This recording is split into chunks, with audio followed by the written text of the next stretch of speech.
Fala pessoal, tudo bem? Meu nome é Alex Pereira, sou especialista em SQL Server e nesse vídeo é o primeiro vídeo de uma trilha que será criada aqui no canal chamado Azure SQL.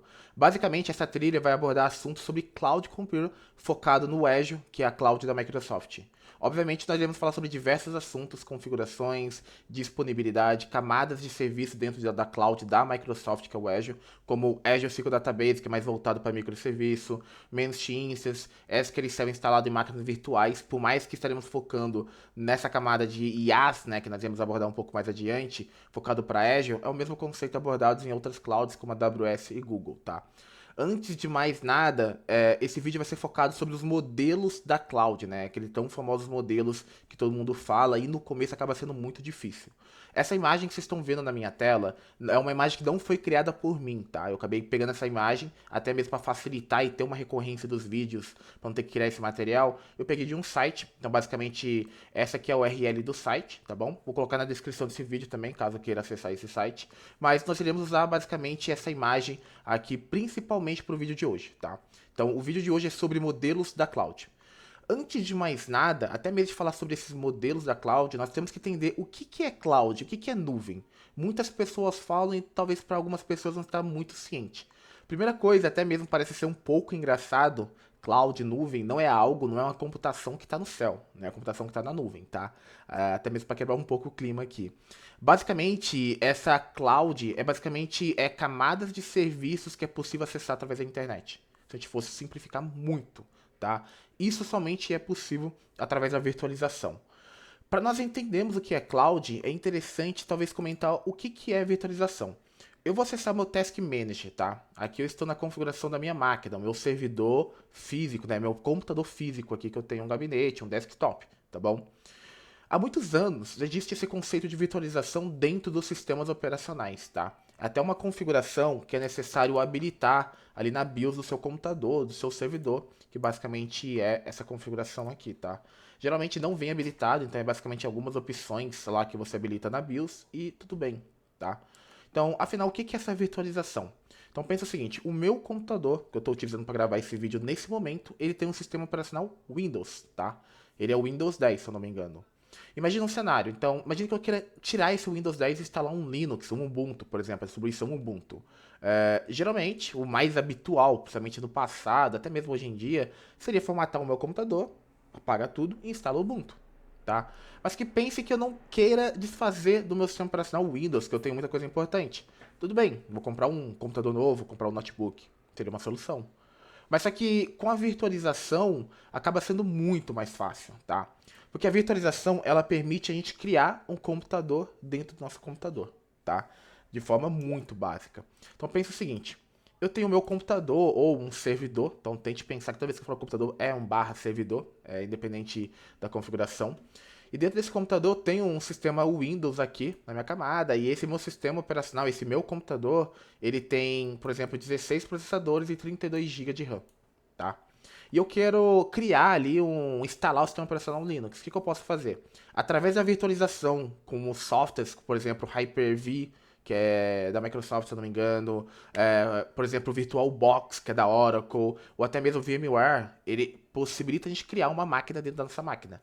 É como se dentro desse meu servidor, dentro desse meu computador, que tem 16 de CPU, tá? E 32 GB de RAM, eu viesse aqui, pegasse um pedacinho desse computador meu e criasse uma máquina virtual. É como se fosse um computador dentro do meu computador. E dentro dessa máquina virtual, ela, por exemplo, eu vou dedicar 4 processadores e 3 GB de RAM, por exemplo. E tá tudo bem. Essa máquina virtual, quando eu acessar através de protocolos de conexão, como se fosse uma conexão remota comum, tá? Basicamente, quando eu acessar o Task Manager e ver as configurações dessa distribuição, desse sistema operacional, eu vou ver que tem disponível 4 processadores e 3 GB de memória RAM, por exemplo. E isso não é possível criar somente uma máquina virtual. Posso criar várias. Obviamente, vai ter um limite, né? Um limite porque a gente vai ter que alocar recursos da minha máquina física ou da sua máquina física para essas máquinas virtuais. Isso é virtualização. Por que eu tô falando sobre isso, tá? Se a gente parar para pensar, ser um pouco mais justo, ser um pouco mais simples esse conceito de cloud, a cloud, ela basicamente é o conceito de virtualização debaixo do pano, tá? Então, quando nós temos uma camada ali de uma máquina virtual na nuvem, cloud, independente de qual nuvem que seja, AWS, Google ou até mesmo Azure, debaixo do pano tem um servidor físico que está sendo virtualizado para se conectar. Isso na camada mais simples que é uma máquina virtual. Obviamente, existe muita mais complexidade do que eu estou falando, então é só para vocês entenderem. Tá, legal, entendi o que é virtualização, já entendi o que é nuvem, que basicamente é consumir recursos, consumir serviços através da internet, tá? Que é possível através da virtualização. Mas quais são os tipos desses serviços da cloud, tá? Basicamente, existe três, tá? Dependendo do assunto que está sendo estudado, vai se aparecer alguns outros assuntos, como por exemplo, tem surgido um termo bastante comum como back-end como serviço, mas não é o foco. Os três principais, independente se é Azure ou outra cloud, vai ser esses três, tá? Basicamente, é infraestrutura como serviço, tá? Que é um prefixo de IaaS. Plataforma como serviço, que é PaaS. Então, sempre a primeira letra as a service. Então, vai ficar PaaS. E software como serviço. Quais são a diferença dos três? É a responsabilidade de quem está utilizando essa camada de serviço, basicamente, tá? Um termo muito importante que você tem que entender na altura desse campeonato é o que é on-premise, tá? Se a gente traduzir no pé da letra o que é on-premise, basicamente é em local.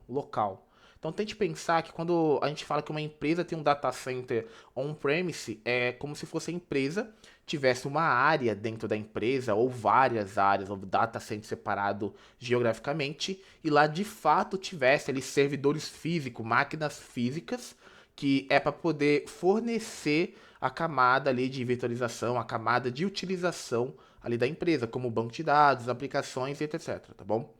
Então, toda vez que eu vi on-premise, basicamente é um servidor físico, tá? É uma máquina física ali da empresa. Então, quando eu falo que a empresa tem um data center on-premise, basicamente existe uma área física lá com os computadores, ar-condicionado, todo aquele custo, que vai ter um vídeo para falar só sobre o conceito de CAPEX e OPEX, que é muito interessante para entender o benefício da cloud, tá bom? Então, qual que é a diferença? Então, tente pensar on-premise. Quando você está utilizando o seu computador, o seu desktop, ou o seu notebook, você que teve que comprar. Ninguém te deu ou caiu do céu. E um pouco além, por exemplo, quem é responsável por exemplo, conectar a fonte ou para ligar o seu computador ou o seu notebook é você. Quem é responsável por ligar é você. Atualizar o seu computador é você. Se queimar alguma coisa do seu computador, ninguém vai vir de forma caridosa e arrumar o seu computador. Isso é claro que existem exceções. A não ser que você entregue, você vai lá e leva o seu computador para arrumar. Ou seja, quando a gente entende sobre a responsabilidade de um data center on-premise, é que toda a responsabilidade é da empresa, tá? Aí que entra esses tópicos aqui que é muito importante a gente entender. Então, tudo, quando eu falo de on-premise, o gerenciamento é da empresa, tá? Então, por exemplo, networking, né, que basicamente é interfaces de rede, aquilo que é tangível, conexão com a internet, basicamente a estrutura de rede da empresa. Vai ser quem, se tem um data center on-premise, a empresa que é responsável por isso. Pelo armazenamento, que é uma storage, discos, é a empresa pelos servidores, pela camada da virtualização, porque é bem comum, por exemplo, a empresa comprar um servidor físico, né, de fato bem robusto, né, bem poderoso, digamos assim, com muita CPU, muita memória, e através desse servidor físico virtualizar outras máquinas para destinadas às operações da empresa. Não é o momento agora, mas isso é uma característica de, por exemplo, uma nuvem privada, né? Uma cloud private, tá? Não é o momento agora, mas a mesma coisa.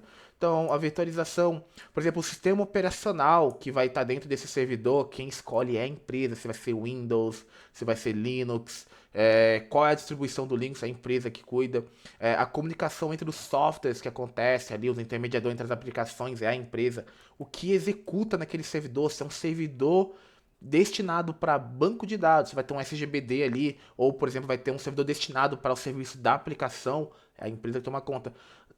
Deu para entender que tudo é empresa, tá? Os dados, as aplicações, tudo é empresa, tá? Então, resumindo, quando nós falamos de um ambiente on-premise, toda responsabilidade ali de gerenciamento, manutenção, configuração é da empresa. Se queimar a interface de rede, se queimar a placa-mãe, por exemplo, a empresa que vai ter que trocar. Então tem toda a estratégia, né, para ter uma redundância, para evitar com que isso aconteça e gere indisponibilidade, tá? Se vocês perceberem, quando a gente pegar essas camadas de infraestrutura como serviço que foi comentado, plataforma como serviço e software como serviço, quanto mais para a direita, ou seja, de IaaS para SaaS, a responsabilidade de quem contrata o serviço diminui, tá? Então, por exemplo, a praticidade é muito grande. Então, você não quer comprar um computador, um servidor, para poder instalar um banco de dados lá do SQL Server, por exemplo. Você pode simplesmente, em alguma cloud, independente que seja, que não somente no Azure, e criar uma máquina virtual nessa infraestrutura da cloud, basicamente. Quando você cria uma máquina virtual, que é o principal exemplo aqui de infraestrutura como serviço, repare que tudo aquilo que é tangível, digamos que é tudo aquilo que é palpável, aquilo que é físico, a manutenção e a responsabilidade é da provedora. Ou seja, nesse caso, do Azure, da Microsoft, tá? Então, por exemplo, em ter configuração de conexão com a internet, interface de rede, armazenamento, o servidor, quais as CPUs tem lá, a memória, tudo isso, a virtualização, tudo isso é responsabilidade da provedora. Nesse caso, do Azure, do Microsoft Azure, tá? Quem contrata esse serviço, a responsabilidade é da máquina virtual para dentro, tá? Como assim? Quando você contrata uma máquina virtual em cloud, basicamente você que escolhe o sistema operacional, é você que tem que atualizar o sistema operacional, você que configura o que vai executar dentro do sistema operacional, se vai ser para aplicação, se vai ser um banco de dados, independente. Então, se a gente comparar a infraestrutura como serviço com o on-premise, a diferença basicamente é a responsabilidade. O on-premise, tudo é responsável da empresa, e a infraestrutura como serviço, que é a primeira categoria, o primeiro modelo de cloud, quem contrata, quem cria essa máquina virtual somente é responsável de dentro da máquina. A infraestrutura subjacente, tá? Energia, todos esses custos é pago e é responsabilidade da provedora, tá bom? Então, o exemplo mais clássico aqui, basicamente, é uma máquina virtual, tá bom? A segunda camada, que é a plataforma como serviço, repare que quatro, na verdade três dessas responsabilidades que antes tinha na máquina virtual, que é o principal serviço da infraestrutura, não tem mais na plataforma, tá? Então, além daquela responsabilidade que já não se tinha na máquina virtual, três a mais não é a responsabilidade de quem contrata esse serviço. Então, por exemplo, quando você contrata uma plataforma como serviço, você não tem que se preocupar com o sistema operacional que está debaixo do pano, tá? Subjacente. Se é Windows, se é Linux, se a infraestrutura que está embaixo do pano não importa, tá? O que executa, quais softwares é utilizado para intermediar a comunicação de aplicações debaixo do pano de controle e tudo mais, você não se importa com isso. Você literalmente, quando contrata uma plataforma como serviço, você só é responsável pelas aplicações e pelos dados. Como assim? Vamos imaginar que um exemplo, na verdade, um exemplo muito clássico aqui na plataforma como serviço, no conceito do Azure, basicamente é dois serviços na camada de banco de dados, tá bom? É o Azure SQL Database e o Managed Instance. Quando você cria um Azure SQL Database ou um Managed Instance, basicamente você não se preocupa com o que tem debaixo do pano, você só tem que criar o seu banco de dados, as tabelas, modelar as tabelas e se preocupar o que vai inserir, o que vai deletar. De restante, atualização do banco de dados, atualização do sistema operacional, você não se preocupa, tá? Então aqui dois exemplos da plataforma como serviço no Azure, é o Azure SQL Database e o Azure Managed Instance, tá? Só para vocês terem uma noção, eu vou gravar um vídeo novo explicando exatamente sobre essas camadas, né, essas plataformas como serviço do SQL Database e do Managed Instance. Mas quando a gente fala sobre um Azure SQL Database, literalmente é como se a Microsoft tivesse lá uma máquina virtual, tá? Um servidor, por exemplo, ou uma infraestrutura subjacente. E nessa máquina tivesse uma instância do SQL Server instalado, e ao invés de você ter acesso à instância, você só tem acesso ao banco de dados, tá? Não é à toa que, em contexto de limitação de banco de dados no Azure SQL Database, tudo que é externo ao banco de dados você não tem acesso, tá? Então, por exemplo, no Azure SQL Database você não tem o SQL Agent, você não tem o Database e-mail, você não tem uma série de recursos que você tem no SQL Server comum, tá? Agora, tudo que está dentro do banco de dados, ou seja, nessas pastas representadas aqui no SSMS, que é uma aplicaçãozinha para conectar no banco de dados, um software para que é usado por DBA, você vai ter acesso, tá? Então, por exemplo, Query Store, tabelas, views, tudo que está aqui dentro do banco de dados, você vai ter acesso, porque é como se a Microsoft pegasse esse banco e te fornecesse como um serviço, uma plataforma como serviço. Já o Managed Instance é como se a Microsoft ela pegasse uma instância do SQL Server e te fornecesse como serviço. As limitações que antes tinha no banco de dados, que é o Azure SQL Database, já não existe no Managed Instance. Então, por exemplo, no Managed Instance, você tem acesso ao SQL Agent, você tem acesso ao Database e-mail, ao SQL Profiler, você tem acesso a uma série de coisas, tá? Então, de forma muito prática, tá? Quando a gente acessa a camada do Azure SQL, que é essa camada da Microsoft, basicamente o Azure SQL Database é um banco de dados como serviço e o Managed Instance é uma instância do SQL Server como serviço, tá bom? Voltando aqui, a última camada é o software como serviço, tá? Então, as outras duas camadas, se tinha alguma responsabilidade, tá? Seja os dados, aplicações ou até mesmo o sistema operacional, no caso da IaaS, tá? Quando a gente chega no software como serviço, repare que não existe nenhuma responsabilidade de quem contrata o serviço, tá? Um exemplo muito clássico aqui do software como serviço é, por exemplo, o Office 365. Quando você contrata o serviço do Office 365, que é o acesso dele através da internet, você não está preocupado quanto de armazenamento você tem. Até existe uma limitação? Existe, mas é diante do seu pacote. Mas você não está preocupado, por exemplo, em conexão. Você não está preocupado com o armazenamento, da forma que está sendo feito. Você não está preocupado qual é a aplicação que está ali. Você só está preocupado em utilizar o serviço. Existem vários outros exemplos aqui, como o Gmail, entre outras coisas aqui. Tá? Então, de forma muito básica aqui, a IaaS basicamente é quando você cria uma máquina virtual e é responsável por o que está dentro dessa máquina virtual. A plataforma como serviço existe N exemplos aqui, mas voltado para bancos de dados, que é o que nós iremos falar nessa trilha, é o Azure SQL Database, o Managed Instance, e o SaaS aqui é basicamente serviços como, por exemplo, mais prático, né? O Office 365, o Gmail e outros tipos de serviço. Esse é um dos principais conceitos que tem que saber sobre aqui, tá? E por que o nome dessa, dessa trilha é chamado Azure SQL? Porque basicamente é a camada de banco de dados dentro do portal do Azure, tá? Então aqui eu estou conectado na minha conta. Esse é a interface do portal do Azure, tá? Vai ter um vídeo que eu vou explicar pedacinho por pedacinho para ser mais prático os principais recursos que tem aqui que vai ser útil você utilizar e saber e os que não são tão úteis, não são tão comuns, tá? Então, para não delongar muito, eu vou acessar aqui a parte de Azure SQL, tá? Repare que quando eu acesso o Azure SQL, eu vou criar um recurso, já tem alguns recursos criados previamente aqui, eu vou criar um recurso novo. Repare que ele reconhece 3 tipos de recursos na família do Azure SQL, tá?